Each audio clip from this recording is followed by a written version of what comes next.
Hello everyone, कैसे आप सब। आप सबको सबसे पहली बात तो राधे राधे। और गाइस, आज का जो टॉपिक है वो अगेन मैक्रो इकोनॉमिक्स का बैलेंस ऑफ पेमेंट में से लिया गया है, जो है पार्ट 3। इससे पहले पार्ट 1 मैंने अपनी वीडियो में डाल दिया है। पार्ट 2 जो करंट अकाउंट और कैपिटल अकाउंट का डिफरेंस है, मोस्ट इंपॉर्टेंट है, कर लेना, इसको आएगा पेपर में पक्का। और आज जो आप टू डिफरेंसेस पढ़ने जा रहे हो, एक पढ़ने जा रहे हो बैलेंस ऑफ पेमेंट और बैलेंस ऑफ ट्रेड में, और एक पढ़ने जा रहे हो आप अकोमोडेटिंग और ऑटोनॉमस में। ये दो डिफरेंसेस बहुत, और आपको बता दूं, करंट अकाउंट या कैपिटल अकाउंट, एक तो क्वेश्चन ये वाला आएगा ही आएगा, ठीक है। अगर ये वाला क्वेश्चन गाइस नहीं आया तो ऐसी कंडीशन में अकोमोडेटिंग और ऑटोनॉमस कर जाना, आएगा पेपर में पक्का आएगा। तो बैलेंस ऑफ पेमेंट, जैसा कि मैंने आपको लास्ट क्लास में बताया था, बैलेंस ऑफ पेमेंट क्या है? बैलेंस ऑफ पेमेंट एक रिकॉर्ड होता है। किसका रिकॉर्ड होता है? दो देशों के बीच में, रेस्ट ऑफ द वर्ल्ड यानी कि जो बाहर का देश है, और एक वो जहां पे आप रह रहे हो। तो बाहर के देश में और हमारे देश के अंदर जो भी रिकॉर्ड होता है, रिकॉर्ड किसका? रिकॉर्ड होता है इकोनॉमिक ट्रांजैक्शन का, जिसको हम आर्थिक मदों के नाम से जानते हैं। तो जो भी इकोनॉमिक ट्रांजैक्शन होती है दो देशों के बीच में, उसको बोलते हैं बैलेंस ऑफ पेमेंट। ट्रांजैक्शन जो होती है वो, ऐसे मैंने आपको बताया था, चार प्रकार की होती है इकोनॉमिक ट्रांजैक्शन में। सबसे पहला विजिबल, इनविजिबल, यूनिलेटरल और कैपिटल ट्रांसफर्स। ये चार ट्रांजैक्शन होती है। चारों ट्रांजैक्शन को एक बार दोबारा बता रहा हूं आपको मैं। विजिबल में क्या आता है, ध्यान से सुनो। विजिबल में आता है export and import of goods. दूसरे में इनविजिबल में क्या आता है? इनविजिबल में आता है export and import of services. तीसरा यूनिलेटरल के अंदर क्या आता है? Gift and donation. फोर्थ में क्या आता है? कैपिटल ट्रांसफर्स के अंदर, कैपिटल ट्रांसफर में आता है केवल इन्वेस्टमेंट एंड बोरिंग। ये सारी की सारी जो चीजें हैं ये आती है किसमें? बैलेंस ऑफ पेमेंट के अंदर। देखो डेफिनेशन देखो कि it is a systematic record of the all economic transaction. मैंने भी आपको बताया ना, इकोनॉमिक ट्रांजैक्शन कितनी होती है? चार होती हैं। Between residents of a country यानी कि डोमेस्टिक कंट्री जहां पे आप रह रहे हो, and rest of the world. Rest of the world मतलब बाहर का देश। मैंने आपको बताया था rest of the world, ROW बोलते हैं इसको। ये क्या होता है कि अपने देश को छोड़कर जितने भी जो अदर कंट्रीज है वो सारी की सारी क्या है? रेस्ट ऑफ द वर्ल्ड है। और in a given period of time, जो भी फाइनेंशियल ईयर जो भी होता है उसके अकॉर्डिंगली जब हम प्रोडक्शन कर रहे हैं या एक्सपोर्ट इंपोर्ट कर रहे हैं, जो भी इकोनॉमिक ट्रांजैक्शन कर रहे हैं, उसको बोलते हैं बैलेंस ऑफ पेमेंट। जबकि बैलेंस ऑफ, अगर हम ट्रेड की बात करें तो गाइस, बैलेंस ऑफ ट्रेड के अंदर सिर्फ और सिर्फ आता है export and import of visible items. Visible क्या होती है? जिसको आप देख सकते हो। इसको हम टेंजिबल आइटम्स या टेंजिबल गुड्स भी कहते हैं। इसको फिजिकल आइटम या फिजिकल गुड्स के नाम से भी जाना जाता है। पेपर में अगर आ जाए तो कंफ्यूज मत होना। तो बैलेंस ऑफ ट्रेड में क्या आता है? सिर्फ और सिर्फ export and import of goods. ध्यान से सुनो, export and import of goods, जो किसमें है? विजिबल आइटम के अंदर। जबकि इसके अंदर चारों इकोनॉमिक ट्रांजैक्शन आती है। चारों, इसमें आएगी सिर्फ एक, इसमें आएंगी चारों ट्रांजैक्शन। अब देखिए, जैसे कि it includes visible items, invisible, unilateral और कैपिटल ट्रांसफर्स। अगर आपको ये नहीं समझ आया तो फर्स्ट वीडियो के अंदर मैंने पूरी डिटेल में इसको डाल रखा है, इसके अंदर क्या होता है, कैसे होता है, जाइए वीडियो देखिए। लेकिन फिर भी मैंने आपको बता दिया कि विजिबल क्या होता है, इनविजिबल क्या होता है, यूनिलेटरल क्या आता है और कैपिटल ट्रांसफर्स क्या होता है।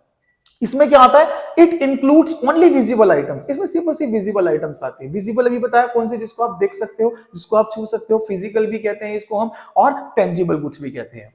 It records all transactions of capital nature. Capital nature इसको क्यों बोलते हैं? क्योंकि भैया देखो, सिंपल सी बात, अगर आपने एक्सपोर्ट करा, एक्सपोर्ट करोगे तो मैंने आपको बताया था कि पैसा क्या होगा? आएगा। अगर आप एक्सपोर्ट कर रहे हो और पैसा आपके पास आ रहा है तो इसका मतलब आप इसको क्रेडिट साइड में रखोगे। पैसा जा रहा है तो आप इसे कहाँ रखोगे? डेबिट साइड में। देखो, आउटफ्लो हो रहा है, बाहर जा रहा है तो डेबिट, आ रहा है, इनफ्लो हो रहा है तो क्रेडिट। बस ये आप बात याद रखो। इसमें इसीलिए इसको कैपिटल नेचर बोलते हैं। क्यों? क्योंकि इसके अंदर सारी ट्रांजैक्शन होती है और सारी ट्रांजैक्शन में पैसों का लेन देन होता है। जबकि इसके अंदर सारी कैपिटल नेचर को रिकॉर्ड नहीं किया जाता। क्यों? क्योंकि इसके अंदर आता है सिर्फ और सिर्फ क्या? Visible items. याद रखो, इसमें क्या आता है? सिर्फ और सिर्फ विजिबल आइटम। इसमें क्या आता है? चारों ट्रांजैक्शन। 3 नंबर का डिफरेंस आएगा। 3 पॉइंट आप ये लिख सकते हो। पहला कौन सा? डेफिनेशन के फॉर्म में। दूसरा, इसमें क्या इंक्लूड होता है। तीसरा कौन सा? कि इसमें कैपिटल नेचर आता है और इसमें कैपिटल नेचर नहीं आता है। बस 3 डिफरेंस कर जाना गाइस, ये वाला कंसेप्ट खत्म हो जाएगा। लेकिन क्या इसके चांसेस हैं आने के? देखो, इसके चांसेस काफी ज्यादा हद तक है भी और नहीं भी। तो इसके लिए हम श्योरिटी नहीं दे सकते, क्योंकि मैंने लास्ट क्लास में, लास्ट वीडियो के अंदर ये बताया था कि करंट अकाउंट और कैपिटल अकाउंट करके जाना, पक्का आएगा। या तो डिफरेंस आएगा या इसके कंपोनेंट्स आएंगे, 100% आएगा। अब ये क्वेश्चन क्या है भाई? ये क्वेश्चन पहले बीच में कट गया था, ये दोबारा एंट्री किया इसने। और ये क्वेश्चन बड़ा ही मोस्ट इंपोर्टेंट क्वेश्चन है, जो है autonomous items and accommodating items. ये भी कर जाना, बता दिया। 2 क्वेश्चन बता दिए आपको कौन कौन से वाले, current account and capital account और ऑटोनॉमस एंड अकोमोडेटिंग। बस ये कर जाओ, चैप्टर कवर है। इसके बाद इस चैप्टर के अंदर कुछ भी नहीं आने वाला। हाँ, एक नया टॉपिक और ऐड हुआ है, disequilibrium in balance of payment, जो हम अपनी चौथी वीडियो बनाएंगे और चैप्टर को फिनिश कर देंगे। तो ऑटोनॉमस और अकोमोडेटिंग क्या होता है? भाई ऑटोनॉमस आइटम्स या ऑटोनॉमस अगर हम कह सकते हैं आइटम्स कह सकते हैं, ये ऑटोनॉमस पेमेंट जो कंसेप्ट आता है, तो ऑटोनॉमस आइटम्स वो आइटम्स होती हैं, ध्यान से सुनो, ऑटोनॉमस आइटम्स वो आइटम्स होती है जो प्रॉफिट मोटिव के लिए की जाती है।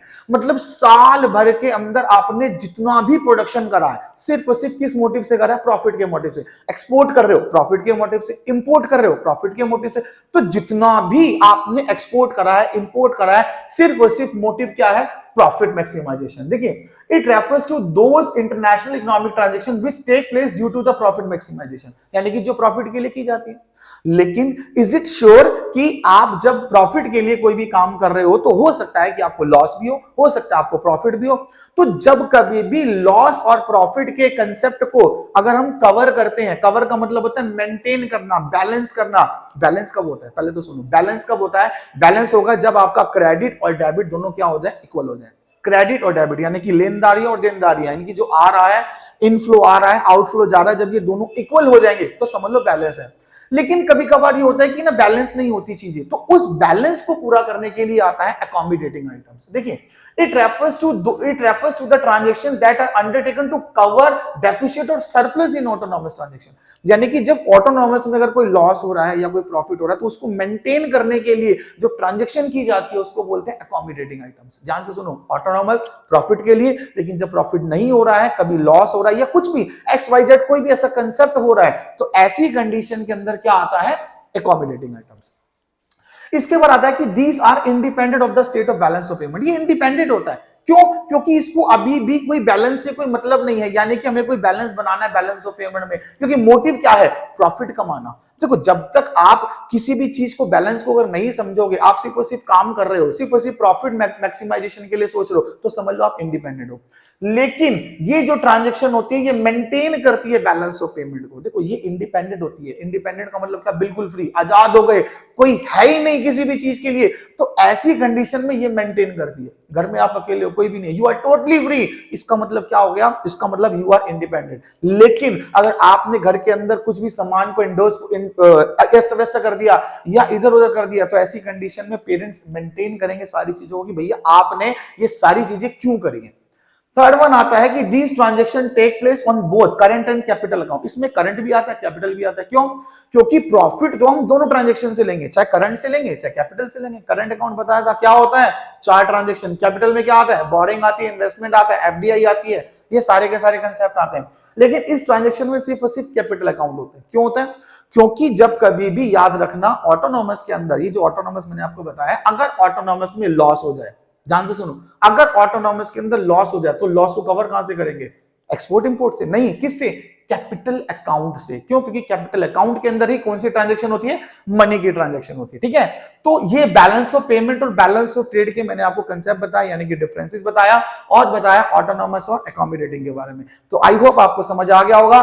फिर इसके बाद जो फोर्थ वीडियो आएगी आपकी, जो अगली वीडियो आएगी, वो आएगी disequilibrium in balance of payment. इसके बाद हमने मनी एंड बैंकिंग पूरा पढ़ लिया, बैलेंस ऑफ पेमेंट पूरा पढ़ लिया। इसके बाद जो बच्चों की डिमांड है वो नेशनल इनकम की, सर नेशनल इनकम बताओ, नेशनल इनकम बताओ। तो गाइस डोंट वरी, इसके बाद नेशनल इनकम स्टार्ट की जाएगी 12 के लिए। आपके प्री बोर्ड जो है वो आ रहे हैं, बहुत नजदीक है, आई थिंक 15 दिसंबर से है, फर्स्ट इकोनॉमिक्स का है। So please stay tune with us, क्योंकि अपकमिंग वीडियोस आपको मिलती रहेंगी। और हाँ, चैनल को सब्सक्राइब कीजिए और आगे भी शेयर कीजिए, ताकि जो आपके फ्रेंड सर्कल में उनको भी वीडियो मिलती रहे और उनका भी भला होता रहे। राइट, सो मिलेंगे आपसे, तब तक के लिए गुड बाय।